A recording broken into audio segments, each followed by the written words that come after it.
2026년 시작한 지가 엊그제 같은데 벌써 세 번째 주일을 맞이했고 또 1월의 절반이 지났습니다. 우리가 2026년을 처음 시작하면서 우리 앞에 있는 표어대로 열방을 가슴에 품는 교회라는 비전으로 힘차게 달리기 시작했고, 또 지난주에는 그 비전을 이루기 위해서 우리의 힘으로 될 수 없으니까 성령의 충만함을 받아야 된다.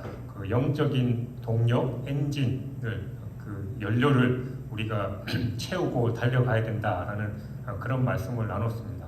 오늘은 이제 세 번째 주일, 우리가 가야 할 방향이 정확하게 정해졌고 우리 손에 지도가 들려 있습니다. 근데 중요한 건 내가 누구냐가 중요한 거예요. 목표가 정해져 있고 우리의 갈 길이 정해져 있고 차의 연료가 다 채워졌어요. 근데 운전기사가 운전을 해야 되는데 나는 누구, 여기는 어디, 이러면 문제가 심각해지는 거죠. 나는 누구이고 내가 왜 이 자리에 앉아 있으며 이 여행을 이 차를 몰고 여행을 시작해야 되느냐라는 게 참으로 중요합니다. 정체성이 흔들리면 이 사명도 흔들리는 거예요. 가령 하나님의 일을 하면서 우리가 번아웃이 되거나 또 사역이 힘들어서 모든 걸 다 내려놓고 싶을 때 내가 왜 이 자리에 있고 내가 누구이고 내가 어떤 일을 하는 사람이냐를 명확하게 잡아야 우리는 흔들리지 않을 수 있습니다. 어느 농부가 이 산에서 독수리 알을 하나 주워서 자기 그 닭장 속에다 그 알을 두었어요. 그러다가 이 독수리 알이 부화되고 깨어나서 이제 독수리 새끼들이 이 병아리하고 닭들하고 같이 자라기 시작한 겁니다. 독수리의 새끼였지만 자기가 이제 닭인 줄 착각하고 닭들하고 그냥 꼿꼿대거리면서 그냥 닭모이만 쪼면서 그렇게 살았던 거예요. 근데 어느 날 하늘을 보는데 독수리가 큰 날개를 펼치면서 비상하는 모습을 바라보면서 야, 저 새는 정말 멋있다. 나랑 비슷하게 생겼는데 저 큰 날개를 펼치면서 날아가는 저 모습, 나도 저러고 싶은데 라고 얘기를 한 거예요. 그러니까 옆에 있던 닭이 야, 꿈꾸지 마. 우리는 닭이야. 무슨 네가 저렇게 날을 수 있다고 착각하냐. 그런 얘기를 했다라는 거예요. 그래서 이 독수리는 자기가 독수리임에도 불구하고 그냥 닭장 속에 갇혀서 닭들과 함께 모이를 쪼면서 닭으로 그렇게 죽어갔다라는 그런 얘기가 있습니다. 여러분, 이게 오늘날 수많은 그리스도인들의 모습이 아닌가 우리는 한번 생각해 봐야 돼요. 성경은 우리를 향해서 너는 하나님의 자녀다. 너는 세상을 변화시킬 증인이다. 너는 열방을 품는 독수리다 라고 말씀하시는데 우리는 이 세상이라는 닭장 속에 갇혀서 나는 뭐 평범한 소시민이지. 나 하나 먹고 살기 바쁜데 내가 무슨 선교야. 내가 무슨 열방을 품어. 그냥 우리는 이 땅만 바라보면서 닭장 속에 갇힌 그 독수리와 같이 살아가고 있지 않은지 우리 스스로를 돌아봐야 됩니다. 오늘 본문은 성경 전체에서 우리의 그리스도인들의 정체성에 대해서 가장 찬란하고 명확하게 보여주는 신분 증명서와도 같습니다. 하나님은 오늘 이 말씀을 통해서 우리의 잊어버린 그 날개를 다시 활짝 펼치시기를 원하십니다. 그래서 2026년 우리가 열방을 품기 위해서 가장 먼저 회복해야 될 이름이 바로 왕같은 제사장이라는 이 정체성을 우리가 제대로 깨닫고 우리가 오늘 이 말씀을 통해서 묵상하는 시간이 되길 주님의 이름으로 축원합니다. 베드로는 이 당시에 네로 황제의 박해 아래에서 흩어져 살던 이 소아시아의 성도들에게 오늘 이 베드로전서 편지를 쓴 겁니다. 그들은 사회적으로 소외됐고 또 핍박을 받고 있었고 겉보기에는 아주 초라한 그런 나그네들이었습니다. 세상은 그들에게 야, 너네들은 패배자야, 뭐 한때 유행했던 루저야 라고 그렇게 취급했습니다. 오늘날 우리도 마찬가지지요. 세상 사람들이 우리 그리스도인들을 어떻게 보고 있습니까? 심하게 표현하면 뭐 인터넷상에서 뭐 개독견이 그러고 예수쟁이라는 말이 오히려 예전에 한참 그랬지만 그런 말이 오히려 더 좋게 들릴 정도로 기독교인들에게 어마어마한 그런 욕설들을 퍼붓고 있는 게 오늘날의 현실이에요. 우리나라에서 존경받는 목사님, 또 전 세계적으로 존경받는 그 목사님의 그 사건들이 근래에 터지면서 이 기독교에 대한, 특히 이제 목회자들에 대한 그런 인식들이 더 나빠지는 그런 상황이 돼버린 겁니다.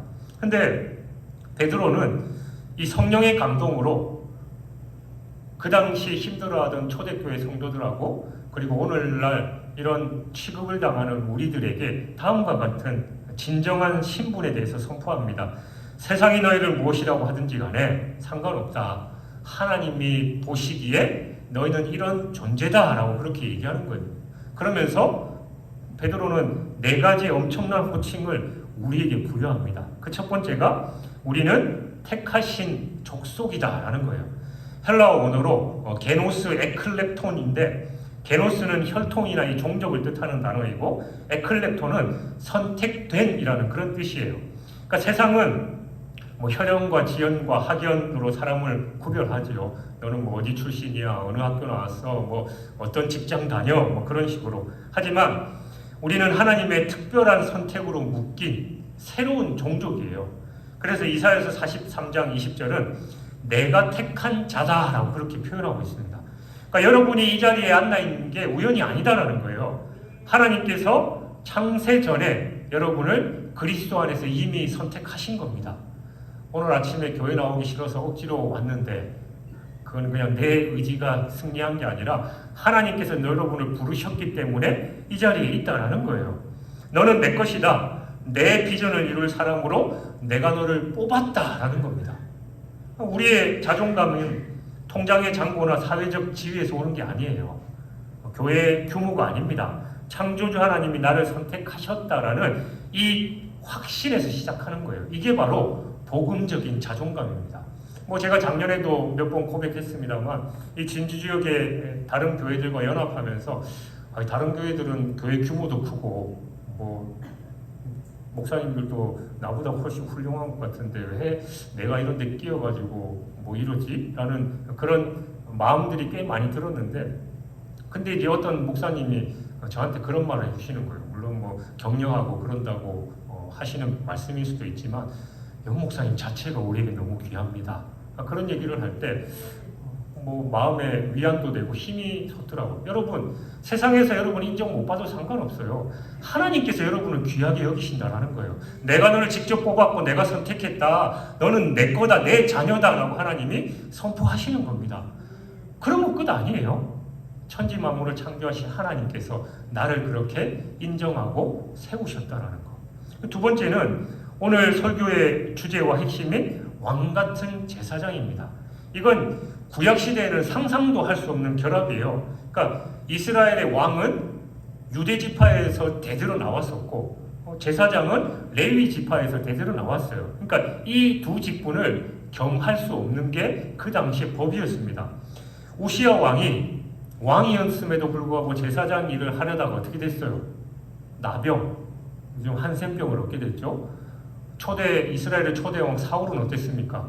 사무엘이 빨리 안 오니까 지금 적군이 닥치고 있는데 빨리 예배드리고 싸움하러 가야 되는데 라고 해서 자기가 제사장 역할을 했을 때 하나님께서 버리셨단 말이에요.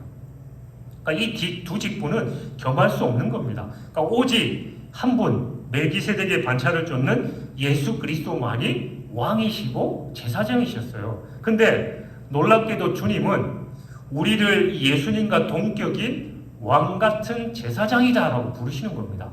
여러분, 왕이 뭐예요? 다스리는 권세잖아요. 그래서 우리는 죄와 사탄과 환경을 다스리는 영적인 권세를 이미 가졌습니다. 세상에 질질 끌려다니는 그런 존재가 아니라 기도로 세상을 움직이는 그런 자들이다라는 거예요. 그러니까 여러분, 기죽지 마셔요. 힘들고 어려운 일 생기면, 영적으로 눌리는 일이 있으면 예수 그리스도 이름으로 선포하는 겁니다. 사탄아 물러가라. 그 권세를 이미 우리에게 주셨기 때문이에요. 그리고 제사장은 섬기는 직분이잖아요. 하나님과 세상 사이를 연결하는 브릿지, 다리, 중보자입니다.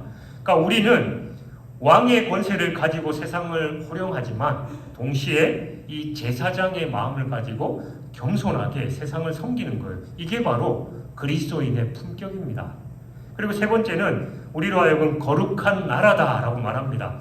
원어로는 에드노스 하기온인데 학위원의 기본 의미가 바로 구별된다라는 뜻이에요. 우리는 대한민국의 국민으로 살아가고 있지만 동시에 하나님 나라의 시민권을 가진 자들입니다. 그래서 우리의 삶의 방식은 세상과 완전 다를 수밖에 없어요. 세상은 누가 나에게 해코지하면 복수하라라고 얘기하지만 우리는 왼쪽 뺨 때리면 오른뺨도 대라, 원수를 사랑하라 라고 말하고, 세상은 더 많이 가지고 남을 밟아 눌러서 가장 높은 곳에 올라가라라고 얘기하지만 우리는 나누고 섬기라 라고 합니다. 우리가 세상과 똑같이 살면 우리는 더 이상 거룩한 나라가 아닌 거예요. 오늘날 기독교가 왜 욕을 먹습니까? 세상과 똑같이 하려고 하니 그보다 더한 짓을 하려고 하니까 그렇게 욕을 먹는 거예요. 2026년 우리 교회가 세상과 다른 가치관, 또 다른 사랑, 다른 문화를 보여줄 때 비로소 세상은 우리를 통해서 하나님을 보게 될 줄 믿습니다. 그 다음에 네 번째가 그의 소유가 된 백성이에요. 헬라어로 라오스 에이스 페리포에이신입니다. 그러니까 여기서 페리포에이신은 단순하게 물건을 소유했다라는 그런 뜻이 아니에요. 엄청난 대가를 지불하고 획득한 보물이라는 그런 뜻입니다. 그러니까 출애굽기 19장 5절에서 이를 세글라라고 표현하고 있는데, 그러니까 왕이 가장 아끼는 보석함 속에 보물을 뜻하는 거예요. 그러니까 왕이 아끼는 이 보석함 중에도 가장 아끼는 보물이다라는 겁니다.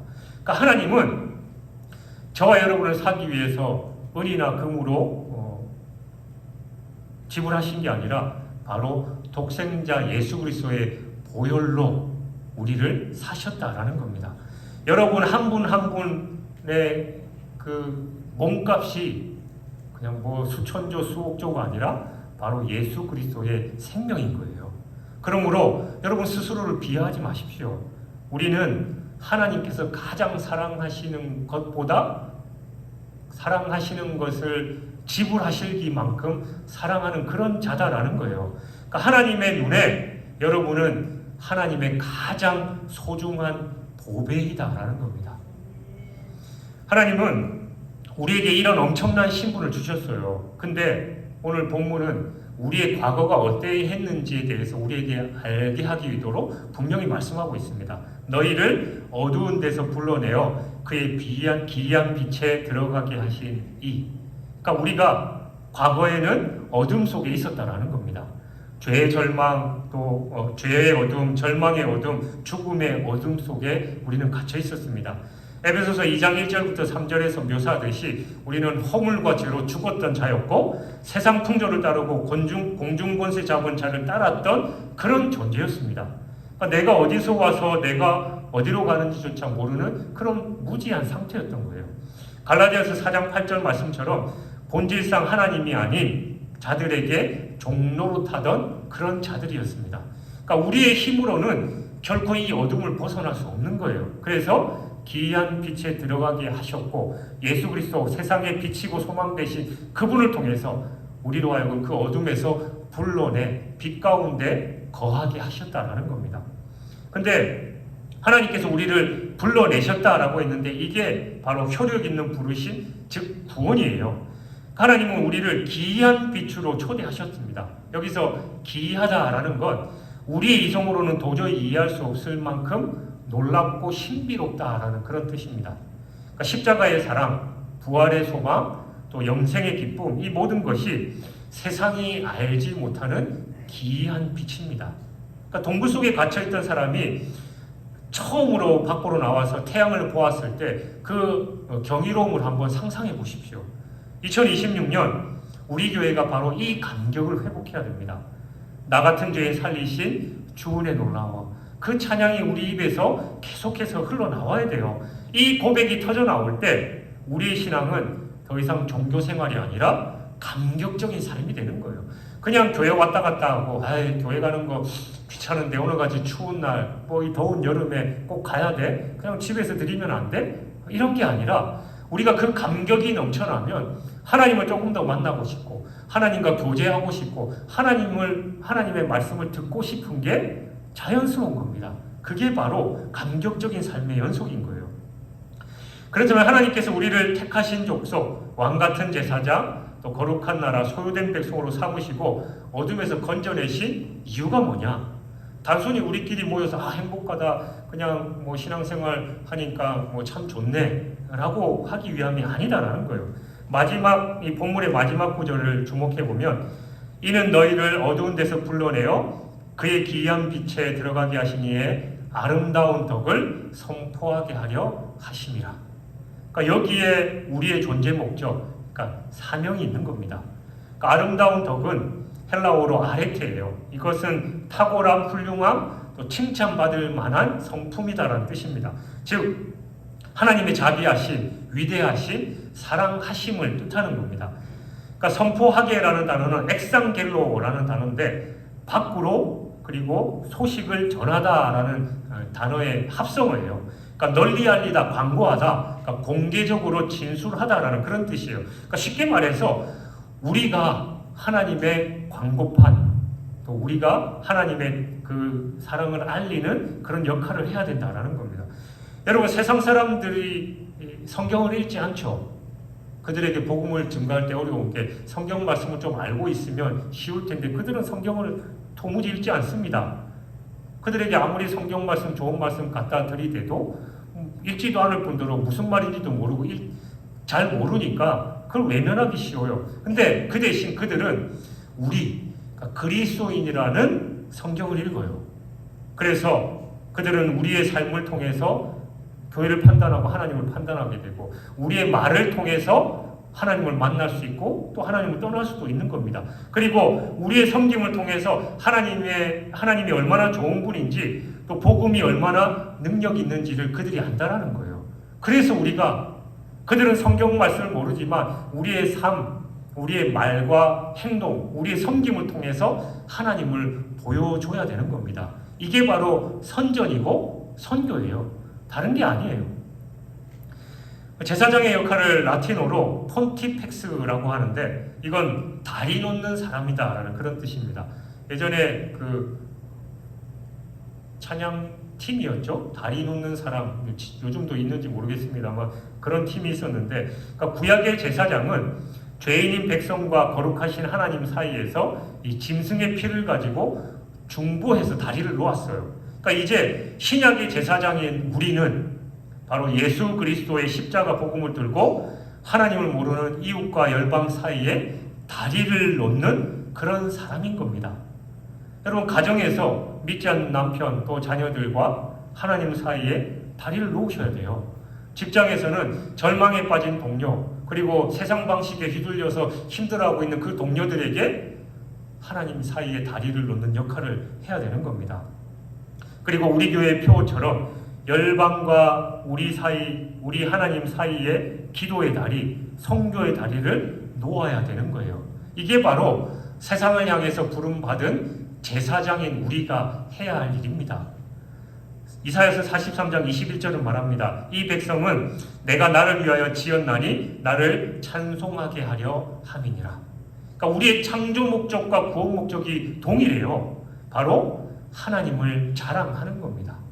2026년 여러분 돈 많다고 자랑하시지 마시고, 여러분 외모나 자식 잘된 거 자랑하시지 마시고, 그리고 우리의 입에 불평 불만 대신에 하나님을 자랑하는 간증이 넘쳐나시길 주님의 이름으로 축원합니다.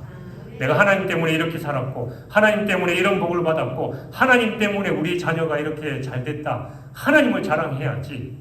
사실 뭐 정치인들이나 뭐 아까도 말씀드린 거 목사님들도 그렇고 뭐 성도들은 말할 것도 없고 자기 자신을 드러내봐야 결국은 나약한 인간일 뿐이고 죄악된 본성이 언젠가는 드러날 뿐이에요. 그런 우리를 감추고 오직 하나님만을 드러내는 게 우리의 삶의 목적이어야 하는 겁니다. 그렇다면 구체적으로 우리는 왕같은 제사장의 정체성을 가지고 어떻게 살아가야 하느냐? 이번 한 주간 이런 일에 한번 집중해 보세요. 첫 번째는 축복권을 사용하십시오. 제사장의 가장 큰 특권이 축복하는 겁니다.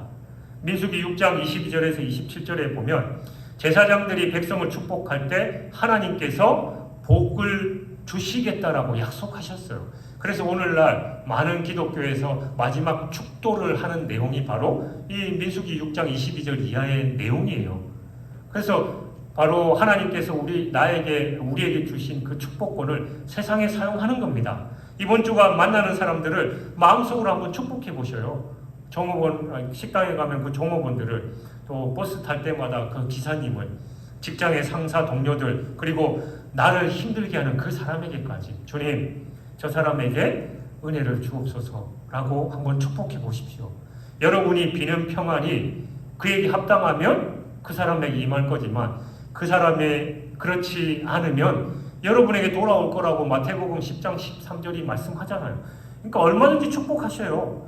그리고 그 사람이 받아서 축복을 누리면 좋은 거고, 그 사람이 받을 감이 안 되면 그 축복이 내게로 오는 겁니다. 그러니까 우리는 손해볼 거 없잖아요. 계속해서 축복하면 그 사람에게 가지 않으면 나에게 온다니까 얼마나 좋은 겁니까? 이게 바로 제사장의 권세입니다. 두 번째, 거룩한 구별됨을 보여주시기 바랍니다. 왕족은 옷차림과 말투가 다르잖아요. 우리는 하늘 왕실의 자녀들입니다. 세상 사람들이 다 거짓말하고 편법 쓰고 욕설을 할지라도 우리는 다르게 반응해야 돼요. 저 사람은 뭔가 달라. 아니, 위기가 있고 저렇게 어려운 상황 속에서 어떻게 평안할 수가 있지? 손해를 보고 있는데도 저렇게 정직하게 한단 말이야? 심지어는 모욕을 당하고 있는데도 저 웃으면서 온화한 표정은 뭐지?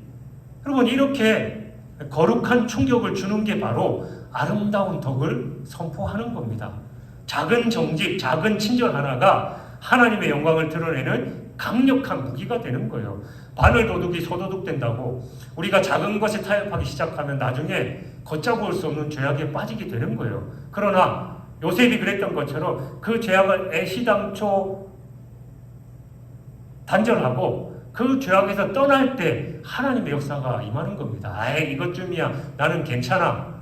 그렇게 하는 순간 우리는 이미 그 죄악에 휩쓸릴 수밖에 없다는 걸 우리가 알고 나는 나약하기 때문에 얼른 그 자리를 피해버려야 하는 겁니다. 그리고 세 번째로 열방을 가슴에 품는 그 교회 제사장으로서 이번 주간에 특별히 선교지를 위해서 중보해 주십시오. 우리가 후원하는 선교사님들, 또 복음이 필요한 미 전도 종족들, 그리고 북한을 비롯한 전 세계에 박해받는 성도들을 위해서 제사장의 심정으로 딱 5분 정도만 기도해 보십시오. 기도는 우리가 할 수 있는 가장 강력한 선교입니다. 우리가 갈 수 없으니까 기도하는 거예요. 지금 이 세계 곳곳에서 힘겨워하는 민족들이 얼마나 많아요. 뭐 그 나라에 가본 적도 없고 뭐 그 나라에 아는 사람도 없지만 우리가 열방을 품는 제사장의 신분으로서 그들을 위해서 기도하는 겁니다. 뉴스에서 안타까운 소식이 들릴 때 하나님 저 나라를 축복하여 주옵소서, 저 나라에도 그리스도인이 있을 텐데 그들을 긍휼히 여겨 주옵소서라고 기도를 하는 거예요. 제2차 세계전쟁 당시에 이 나치 유대인 학살 현장에서 수많은 생명을 구한 오스카 신들러의 이야기를 잘 아실 겁니다. 영화 신들러 리스트로도 잘 알려져 있죠. 그는 원래 기회주의적인 사업가였습니다. 그러니까 전쟁을 이용해서 이 한몫 잡으려고 했던 그런 사람이었어요. 근데 유대인들이 처참하게 죽어가는 그 광경을 보고 마음이 변한 겁니다. 그래서 그는 자신의 전 재산을 털어서 이 공장 직원이라는 명목으로 유대인들을 하나하나 한 명 한 명 사들이기 시작했습니다. 그러니까 자신의 지위와 돈, 그리고 그가 가진 이 세상의 권세를 이 사람을 살리는데 사용한 겁니다. 전쟁이 끝난 후에 그는 자신의 차를 몰면서 울먹이잖아요. 이 차를 팔았으면 10명은 더 구했을 텐데, 이 금배지를 팔았으면 최소한 2명을 더 구했을 텐데. 사랑하는 여러분, 신들러는 정식 제사장은 아니었지만 죽어가는 자들을 생명으로 옮기는 진정한 제사장의 삶을 살았습니다. 오늘 하나님께서 우리를 왜 이 자리에, 또 왜 이 직장에, 왜 이 가정에 보내셨을까? 또 수많은 교회들 중에 왜 우리 진주중앙교회에 보내셨을까?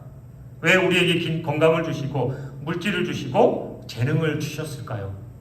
단지 나 혼자 잘 먹고 잘 살으려고 주신 것만은 분명히 아닐 겁니다. 하나님께서 너는 왕같은 제사장이다. 내가 너에게 준 그 권세와 축복을 가지고 죽어가는 저들을 살려내라. 어둠 속에 있는 저들에게 내 빛을 전해라 라고 말씀하십니다. 2026년 우리 교회 모든 성도님들이 좁은 이 닭장을 벗어나서 영적 독수리로 비상하시기를 바랍니다. 나는 하나님의 택하신 백성이다. 나는 세상을 축복하는 제사장이다. 나는 열방을 품는 중보자이다. 스스로에게 외쳐보셔요. 작년 말부터 하나님께서 제게 이런 마음을 주셨습니다. 사실 객관적으로 보거나 저는 능력도 없고 가진 것도 없고 그런데 다른 목사님들을 만나고 또 인터넷상으로 다른 교회 이야기들을 접하잖아요. 그리고 대한민국이나 아니면 전 세계적으로 영향력을 끼치는 그런 목사님들을 바라보면서 예전에는 저분들 참 대단하다. 그리고 그런 교회에서 한국 교회 섬김의 날이라든지 그런 걸 하면, 그리고 힘든 교회들 해서 도와주고 건축도 도와주고 이런 거 하면 우리 교회도 좀 도움 받는 방법이 없을까? 예전에는 이런 생각을 되게 많이 했는데 작년 후반기부터 하나님이 저한테 그런 마음 주시는 거예요. 까짓고 내가 도움 받는 거 말고 나는 도움을 주면 안 되냐? 우리 교회는 도움을 줄 수 없을까? 하나님이 은혜 주시고 복 주시면 얼마든지 가능한데, 내가 저 교회 가가지고 어떤 또 덕망 있고 유명한 목사님들은 전국의 초교파를 초월해서 목사님들을 섬기고 또 훈련시켜주고 그런 프로그램들 많아요. 그래서 진주의 어떤 목사님도 자기가 했으니까 너무 좋다고 이 목사님도 좀 했으면 좋겠다 그런 말씀을 하시더라고요. 그래서 이제 하면 좋지요라고 했는데 한편은 제 속에 그런 마음이 드는 거예요. 아니 가서 배우지 말고 내가 그렇게 하면 안 되나? 내가 저들을 물질로 또 여러 가지 목사님들 섬겨가지고 목회자 세미나 하면서 그들을 섬길 수 있는 건 왜 안 돼? 하나님께서 내게 은혜 주시면 얼마든지 가능한데, 그런 마음이 드는 거예요. 어떻게 보면 교만에 저 보일 수도 있고 아이고 지까짓게 남들이 비웃을 수도 있지만 나는 하나님의 택하신 백성이고 왕같은 제사장인데 왜 내가 못해? 그런 마음이 드는 겁니다. 여러분 왜 못해요? 왜 우리 진주중앙교회가 못해요? 하나님이 살아계신데, 하나님이 힘주시면 미련한 자를 들어주셔서 지혜로운 자를 부끄럽게 하시고 약한 자를 들어주셔서 잘난 척하고 강한 자를 부끄럽게 하시는 분이 하나님이십니다. 그러니까 우리는 더 이상 닭장 속에 갇힌 독수리가 아니라 날개 피고 날갯짓만 하면 날아갈 수 있는데 그냥 꼬꼬댁하면서 닭 모이만 쪼는 그런 삶이 아니라, 하나님께서 우리에게 주신 그 정체성을 제대로 알고 큰 날개를 활짝 펴고 날갯짓을 하며 비상해야 된다는 겁니다.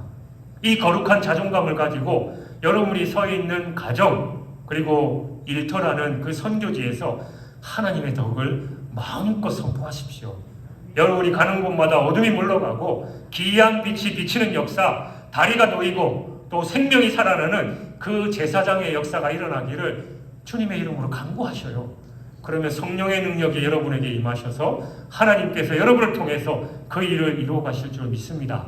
2026년에는 그 변두리에 있는 한 교회가 아니라 그저 그런 신앙인이 아니라 하나님께서 나를 통해서 역사하시는 그런 주인공, 열방을 품고 세계로 나아가서 하나님의 뜻을 펼쳐내는 우리 진주중앙교회 공동체가 되시길 주님의 이름으로 축원합니다.